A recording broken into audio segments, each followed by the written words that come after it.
तो चलिए शुरू करते हैं आज मोचीराम कविता। यह कविता भी धूमिल की है और यह कविता यूजीसी नेट जेआरएफ हिंदी के सिलेबस में शामिल है। तो आइए शुरू करते हैं। कविता का शीर्षक है मोचीराम और इसके लेखक हैं, कवि हैं धूमिल।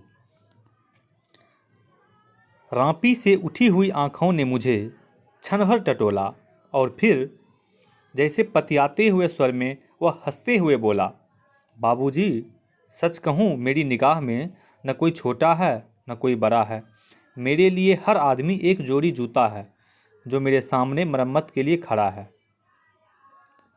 और असल बात तो यह है कि वह चाहे जो है, जैसा है, जहाँ कहीं है, आजकल कोई आदमी जूते की नाप से बाहर नहीं है।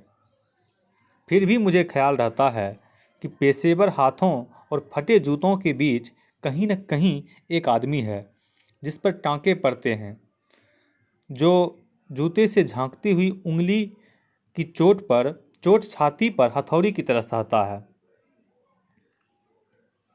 यहाँ तरह तरह के जूते आते हैं और आदमी की अलग अलग नवैयत बताते हैं। सबकी अपनी अपनी शक्ल है, अपनी अपनी शैली है। मसलन एक जूता है। जूता क्या है? चकतियों की थैली है। इसे एक आदमी पहनता है जिसे चेचक ने चुग लिया है। उस पर उम्मीद की तरह देती हुई हंसी है, जैसे टेलीफोन के खंभे पर कोई पतंग फंसी है और खरखरा रही है। बाबूजी, इस पर पैसा क्यों फूंकते हो? मैं कहना चाहता हूँ, मगर मेरी आवाज़ लड़खड़ा रही है। मैं महसूस करता हूँ भीतर से एक आवाज़ आती है, कैसे आदमी हो? अपनी जाति पर थूकते हो? आप यकीन करें, उस समय मैं चकतियों की जगह आंखें ताकता हूँ और पेशे में पड़े हुए आदमी को बड़ी मुश्किल से बाहर निभाता हूँ।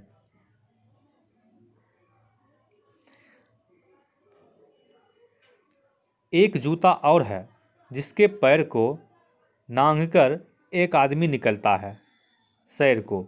न वह अक्लमंद है, न वक्त का पाबंद है। उसकी आँखों में लालच है, हाथों में घड़ी है। उसे जाना कहीं नहीं है, मगर चेहरे पर बड़ी हड़बड़ी है। वह कोई बनिया है या बिसाती है, मगर रोब ऐसा कि हिटलर का नाती है। इसे बांधो, उसे काटो, हियाँ ठोको, हुआं पीटो, घिस्सा दो, ऐसा चमकाओ, जूते को एना बनाओ। ओफ, बड़ी गर्मी है। रुमाल से हवा करता है।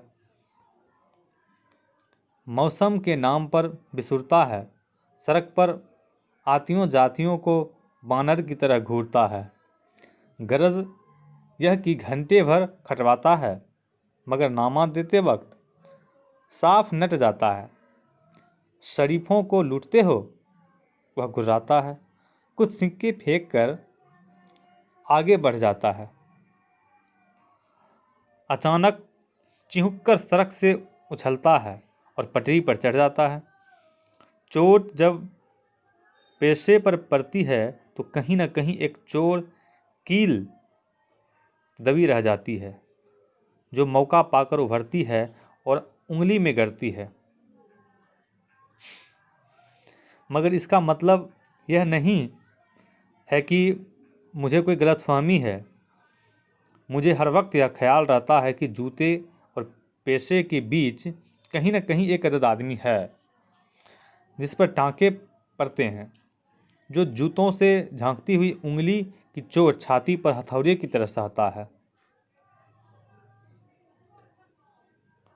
और बाबूजी, असल बात तो यह है कि जिंदा रहने के पीछे अगर सही तर्क नहीं है तो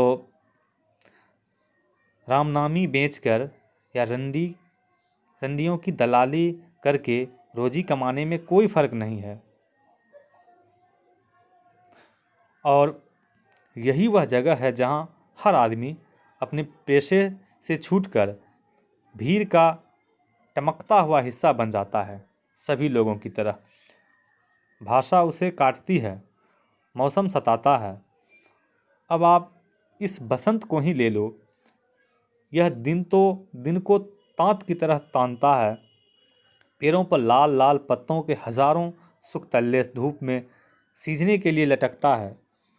सच कहता हूँ, उस समय रापी की मूठ को हाथ में संभालना मुश्किल हो जाता है। आँख कहीं जाती है, हाथ कहीं जाता है। मन किसी झुंझलाए हुए बच्चे सा काम पर आने से बार बार इनकार करता है। लगता है चमड़े की शराफत के पीछे कोई जंगल है जो आदमी पर पेड़ से वार करता है। और चौंकने की नहीं, सोचने की बात है। मगर जो जिंदगी को किताब से नापता है, वो असलियत और अनुभव के बीच खून के किसी कमज़ात मौके पर कायर है।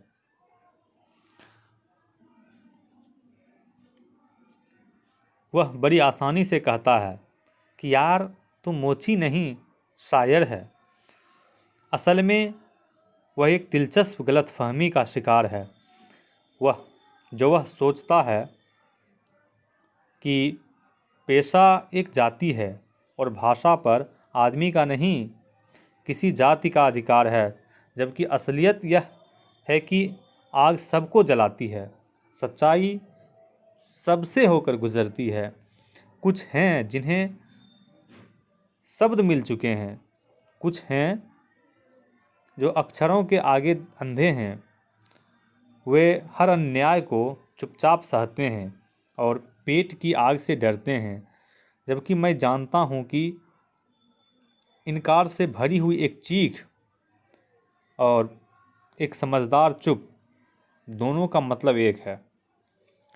भविष्य गढ़ने में चुप और चीख अपनी अपनी जगह एक ही किस्म से अपना अपना फर्ज अदा करते हैं।